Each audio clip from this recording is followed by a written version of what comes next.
चलिए अब अगले कॉलर की तरफ चलते हैं और हमारे साथ जुड़ रहे हैं राम अवतार ठाकुर जी रायपुर से। राम अवतार जी सुप्रभात सर, आपका सवाल। सर जी नमस्कार। जी सर, आपका सवाल। मैडम मेरे पास IRFC है 30 के प्राइस पे 4000 क्वांटिटी और सुजुलान है 5000 क्वांटिटी 15 के प्राइस पे। मैं होल्ड करूं कि नजरिया तो मेरा लॉन्ग टर्म है, बट पार्टली बुक करूं कि होल्ड करूं? बहुत अच्छे भाव पे आप दें दोनों ही स्टॉक्स लेके रखे हैं। IRFC देखिए 30 रुपए की खरीद है आपके, 4000 स्टॉक से अच्छे खासे प्रॉफिट पे बैठे हैं आप। IRFC में शुरुआत चलिए IRFC पे करती है, 95 रुपए प्रति शेयर के प्रॉफिट में है। आप राजेश जी, कल भी बात हो रही थी इनफैक्ट मार्केट के पंचनामा में, हम रेलवे स्टॉक्स पे काफी जिक्र कर रहे थे। IRFC ऐसा स्टॉक देखिए जिसमें इनफैक्ट कल भी हमें तेजी देखने को मिलती रेलवे स्टॉक्स में, आज भी ये तेज होकर ही कामकाज करता हुआ, लेकिन बजट से निराशा हाथ लगने के बाद या फिर उनसे पहले भी देखें तो 6 महीने में ये स्टॉक 30% से ज्यादा करेक्ट हो चुका है। करना क्या चाहिए इनको? पार्शियली प्रॉफिट बुकिंग कर ले या फिर अभी बने रहे और इनमें इसको मुनाफा देखने को मिलेगा? देखिए, उनके लिए मैं एक स्टॉप लॉस सजेस्ट करूँगा 110 का।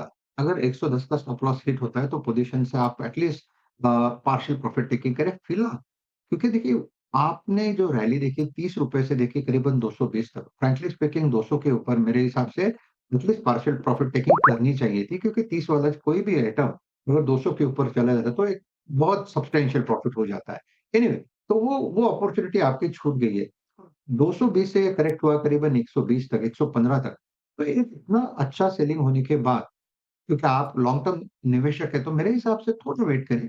अगर आपको एग्ज़िट ही करनी है या एटलीस्ट आपको पार्शियल प्रॉफिट टेकिंग ही करनी है, फिर मुझे लगता है उसका लेवल होगा 145। 145 से लेके 160, तो ये रेंज होगा जहाँ तक एक पुल बैक आना चाहिए, बशर्ते बाज़ार भी साथ दे। तो करंटली मैं यही कहूँगा, चार्ट देख के ये लगता है कि थोड़ा होल्ड रखिए। 115 का फिलहाल जो सपोर्ट दिख रहा है, वो यहाँ पे अगर काम करता है तो यहाँ पे एक रिलीफ रैली मिलेगी, जहाँ पे आपको एग्ज़िट अपॉर्च्युनिटीज़ भी मिलेगी। तो 110 का स्टॉप लॉस होगा एंड इट्स अ होल्ड। इसका स्टॉप लॉस होल्ड और 145 तक के लेवल्स आपको देखने को मिल सकते हैं। वो इंपॉर्टेंट लेवल है जहां पे आप एग्जिट कर सकते हैं या फिर अपने पार्शियल प्रॉफिट बुकिंग कर सकते हैं। सुजलॉन पर भी इनका सवाल, सुजलॉन में इनकी 15 की खरीद 5000 शेयर्स हैं और सुजलॉन देखिए 54 पे अभी कारोबार कर रहा है। वो ग्लोरी टाइम तो राजेश जी बहुत दूर दिखता है, लेकिन अभी फिलहाल इनको क्या करना चाहिए? यहाँ से भी profit booking, partial profit booking कर सकते हैं या फिर और यहाँ पे बढ़ने की संभावनाएं दिख रही हैं? क्या 52 वीक हाई टच करेगा 46 का, 86 का? देखिए, थोड़ा डिफ़िकल्ट है। मुझे लगता है कि सुज़लॉन बीच में जिस तरह से थोड़ा फैंसी हुआ था, सबने यहाँ पे कहीं न कहीं यहाँ पे सुज़लॉन में अपनी पोज़ीशन बनाई थी और हर लेवल पे, यानी हर उछाल पे, वहाँ पे एग्ज़िट ढूँढने की कोशिश वो निवेशक करेगा। करंटली आप कह सकते हैं 50 के आस-पास सपोर्ट है, यहाँ से कहाँ तक जाएगा? तो प्रोबेबली 60-62 तक का एक मूव मिल सकता है, जहाँ पे आपको भी एग्ज़िट अपॉर्च्युनिटी ढूँढनी है, आपको भी प्रॉफ़िट बुक करना है, क्योंकि वो जो मूव था, जो हमने ₹15-20 से देखा था 80 का, उसके बाद यहाँ पे वो जो मोमेंटम जो था वो फिज़ल आउट हो चुका है। तो यहाँ पे सिर्फ हम रिलीफ रैली देखेंगे और रिलीफ रैली को यूज़ करेंगे प्रॉफ़िट बुक करने के लिए।